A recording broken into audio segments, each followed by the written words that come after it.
한국인들과 생활해본 외국인들이 가장 놀라는 점 하나는 바로 청결이라고 합니다.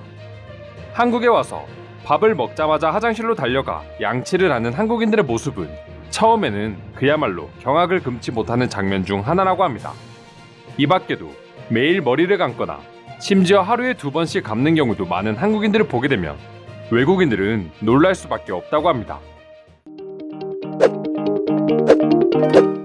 외국인들이 한국을 재방문하고자 하는 중요한 이유 중 하나도 한국에서는 지하철이나 버스 그리고 식당 등 어딜 가나 쾌적하고 악취가 나지 않는다는 점이라고 할 정도로 한국인들의 청결은 세계적인 수준이라고 할 수 있습니다.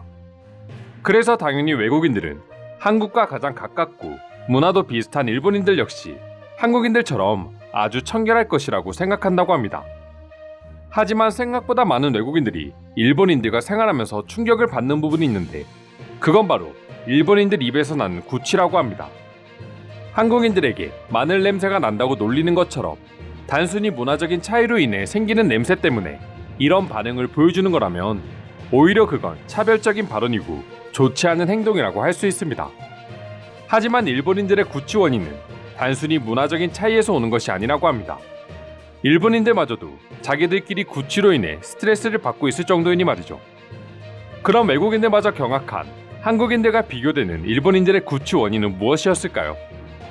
다들 아시는 것처럼 일본인들의 치아 배열은 매우 불규칙적이고 덧니가 없는 사람을 찾기가 더 힘들 정도로 대부분의 일본인들은 고르지 못한 치아를 가지고 있습니다. 그리고 이건 예전부터 이어져 온 일본인들의 식습관 문화가 큰 요인으로 지적되고 있다 합니다. 일본의 경우 대체적으로 부드러운 음식을 아주 좋아하기 때문이죠. 두부만 보더라도 한국과는 달리 연두부를 주로 먹고 고기보다는 날 생선이 주식이기에 다른 나라 사람들에 비해 유난히 턱이 발달하지 않게 된다고 합니다. 턱과 턱 주변 근육은 치아와 잇몸을 유지하는 데 있어 기반 역할을 하기 때문에 기반이 약하면 당연히 잇몸도 무너질 수밖에 없고 자연스레 치아가 불균형해지는 것이죠. 그럼 다시 치아 관련 질환이 자주 발생할 수밖에 없고 악취가 생기게 되는 것입니다. 하지만 이 부분은 관리만 잘하면 충분히 해결할 수 있는 문제라고 할 수 있고 결국 일본인들의 구취 문제의 가장 큰 근본적인 원인은 일본인들의 생활 습관이었던 것이죠. 실제로 일본의 치과 산업은 세계에서 유명한 한국보다 훨씬 더 크게 형성되어 있지만 일본인들의 치아 관련 위생 개념은 심각하게 낮은 수준이라고 합니다. 실제 설문조사에 의하면 일본인들 중에서 하루에 한 번만 양치하는 비율이 무려 25%에 가깝다고 합니다. 그리고 한국인들처럼 치간 칫솔이나 치실을 사용하는 비율도 매우 적다고 하는데요. 다른 나라에 비해 유독 치아가 약한 일본인들이지만 역설적으로 자신들의 치아를 관리하는데 신경을 쓰지 않고 있는 것이죠. 일본인들마저도 70% 이상이 주변에서 나는 구취로 고생을 한다고 응답한 적이 있고 대다수는 자신의 구취가 신경이 쓰인다고 말할 정도로 단순히 문화적인 차이로 외국인들이 이렇게 느끼는 건 아니라고 할 수 있습니다. 해외 커뮤니티나 온라인상에서 일본인들의 구취와 관련해 검색해보면 수많은 자료를 찾을 수 있고 심지어 뉴스마저 나올 정도로 말이죠. 그럼 지금부터 한국처럼 당연히 완벽할 것이라고 생각했던 일본의 치아 위생과 관련해 외국인들은 어떤 반응을 보여주고 있는지 지금부터 자세히 소개해드리도록 하겠습니다. 미국과 같은 많은 서방 국가에서는 구부러지거나 고르지 않은 치아는 불완전한 것으로 간주됩니다. 그래서 이러한 것들을 바로잡기 위해 의사를 찾아가죠. 하지만 일본인들은 일반적으로 덧니를 귀엽고 사랑스러운 것으로 간주한다고 합니다. 일본의 50세 이상의 거의 모든 사람들은 적어도 하나의 의치를 가지고 있었으며 노인들의 대부분은 틀니를 끼고 식사를 하고 있었다. 일본인들이 얼마나 치아 관리에 신경 쓰지 않고 치아가 나쁜지 알 수 있는 부분이다. 일본 정부는 불소를 믿지 않습니다. 물에 불소가 전혀 없기 때문에 구강 속에 세균이 더욱 증식할 수밖에 없는 것이죠. 이게 연관관계가 있는지 모르겠지만 일본을 여행하면서 놀랬던 점은 너무나 많은 사람들이 담배를 핀다는 것이었다. 길거리와 식당 어디에서도 흡연이 허용됐고 일본인들의 대부분은 마치 담배를 피는 것 같아 보였어. 담배는 구취와 관련해 최악의 적이니까. 내가 일본에 있을 때는 그래도 양치질과 관련된 캠페인이 조금씩 증가하고 있었어. 일본인들 사이에서도 구취는 서로에게 항상 심각한 문제로 인식되고 있었거든. 한국에서 영어 교사로 일할 때는 대부분의 교사가 점심을 먹자마자 양치질을 하러 갔습니다. 하지만 일본에서 일할 때는 학생과 더불어 교사까지도 식사 후 양치질을 하는 모습은 거의 찾아볼 수 없었습니다. 일본인 동료 한 명은 나에게 일본인들의 구취가 심하고 양치질을 자주 하지 못하는 이유는 일본인들이 약한 치아를 가지고 있기 때문이라고 전했습니다. 그건 변명에 불과해. 그저 자신들의 귀찮음을 포장하기 위한 것들일 뿐이지.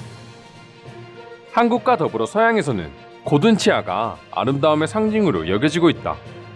하지만 일본은 고든 치아를 그다지 중요하게 생각하지 않기 때문에 그만큼 치아 관리에 있어 부실한 면이 있는 거야. 정장 차림의 셀러리맨들로 가득 차 붐비는 일본의 통근 열차를 타본 사람들이라면 그곳에서 얼마나 심한 악취가 나고 있는지를 모두가 알고 있을 것입니다. 일본과는 별개로 한국인들의 양치 습관이 조금 과한 경향도 없지 않아 있어. 굳이 점심을 먹고 양치할 필요가 있을까? 캠핑장처럼 정말 불가피한 곳이 아니면 한국인들처럼 화장실에서 양치를 하는 사람들은 미국에서 거의 찾아볼 수 없긴 해. 한국인들처럼 하루에 3번씩이나 양치를 할 필요는 없지만 악취로 주변 사람들에게 피해를 끼치지 않기 위해서는 적어도 하루에 2번 이상은 양치를 해야 한다고 생각합니다. 일본에서는 워낙 치아와 관련된 의료보장이 잘 되어 있기 때문에 일본인들이 안일한 경향이 있습니다. 미국이라면 치과 치료에 큰 돈이 들어가니 양치를 열심히 하지만 일본인들은 의료보험이 되기에 양치질을 많이 하지 않는다고 생각합니다. 서양인들처럼 자신 몸에서 나는 채취에 대해서 민감하지 않은 경향이 있다. 그리고 일본인들은 입을 크게 벌리고 활짝 웃지 않기 때문에 구취 관리에 신경을 덜 쓰는 편이기도 하다. 다들 아는 것처럼 일본인들은 치열이 바르지 않고 이는 결국 칫솔질이 어려워 플라크가 모이기 쉬울 수밖에 없다. 일본인들의 구취가 심한 가장 큰 이유라고 생각해. 덧니나 뻐드렁니가 많은 경우 자신도 모르게 입을 통해 호흡하게 되고 결국 입안이 건조해져 냄새가 심해진다는 이유도 있습니다. 일본이 한국처럼 세계 시장에서 인정받기 위해서는 이제 치열 관리도 필수라고 생각됩니다. 한국인들의 하얗고 고른 치아는 화면으로 봤을 때 훨씬 매력적인 건 사실이야. 한국과 일본이 붙어 있고 오랫동안 문화를 교류했다고 해서 그들이 굉장히 비슷할 거라고 생각하는 건 큰 착각이야. 한국의 경우 대륙의 영향을 받았지만 일본은 섬이라는 지형적 특성상 자신들만의 생활을 해왔기에 인종, 식습관, 생활문화 등 생각보다 많은 부분에서 차이가 나고 있어. 저는 정말 인종과 관련한 차별적인 발언을 싫어하는 사람 중 한 명입니다. 하지만 일본에서 직장 생활을 하면서 겪었던 동료들의 구취는 정말 참기 힘들었습니다. 이상으로 한국인과 비교되는 일본인들의 구취와 관련한 해외 반응 살펴보았습니다. 오늘도 끝까지 영상 시청해주셔서 감사드리며 여러분들의 구독과 좋아요는 영상 제작에 큰 힘이 됩니다. 이상 종크TV였습니다.